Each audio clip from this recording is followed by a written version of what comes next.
जय श्रीकृष्ण जय श्री जगन्नाथ। गोटे कथा मन रखिथान्तु, कर्मर फल कुआडे भी जाएनि। यह मु कहूनी, प्रभु श्रीकृष्ण श्रीमद् भगवत गीतार स्पष्ट भाव जन। तेबे गोटे कथा मन रखिथान्तु, प्रभु रामचंद्र जेतेबेले टाइम रे छलना कपट करी बालीराजा को माने सुग्री बड़ भाई को जेतेबेले लुचिकी सरविद्ध करथिले, सेही समय रे बलिराजा कहते, हे प्रभु रामचंद्र, आपण मते लुचि छपी सरविध कहीं कले। से रामचंद्र कहते जे हे बलि महाराज, आपण को एपार आशीर्वाद मिली, बर मिली, आपण जहाँ सम्मुख ठियाइबे तार बल अधा हो आपण बल 2 गुण हो। मु लुचि छपी आपण को माइली।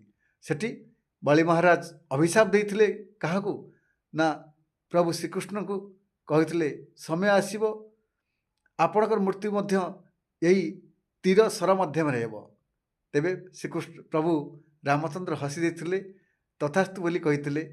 तापरे प्रभु रामचंद्र द्वापर जुगरे आपणकर प्रभु श्रीकृष्ण रूप में जन्मित हेले।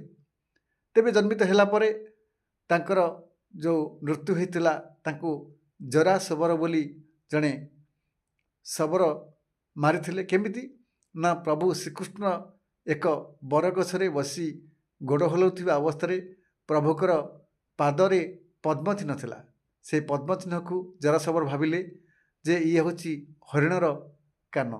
तेबे से जरासबर सरविद्ध करते हरिण बोली भाविकी। से समय प्रभु श्रीकृष्णकर पादरे बाधिला एवं श्रीकृष्णकर मृत्यु पूर्वर जरासबर जो जाइले ये प्रभु भगवान निजे ताको मारी, तेबे सांगे सांगे से प्रणिपात होते गोड़ तले लम्ब हो पड़ जाते। से टाइम रे प्रभु श्रीकृष्ण हसी देते कहले, एथिरे तुमर किछि भूल नहीं, भूल हूँ कर्मर।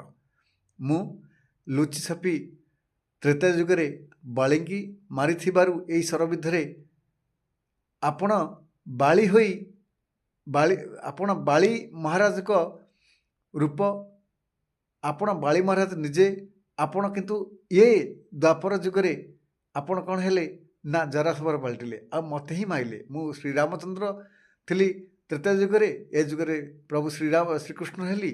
आपण मध्य बाली महाराज थिले, ए जन्म रे आपण जरासबर हेले। तेबे एथरु शिक्षा मिलुची कहार कर्मर फल कुआड जाए नहीं, कर्मर फल फेली आसे। सेथिपाई सबले उचित कर्म करंतु, सत् मार्ग रुहंतु, चेष्टा करंतु परोपकार करिबा। रहुची। जय श्री कृष्ण, जय श्री राम, जय श्री जगन्नाथ।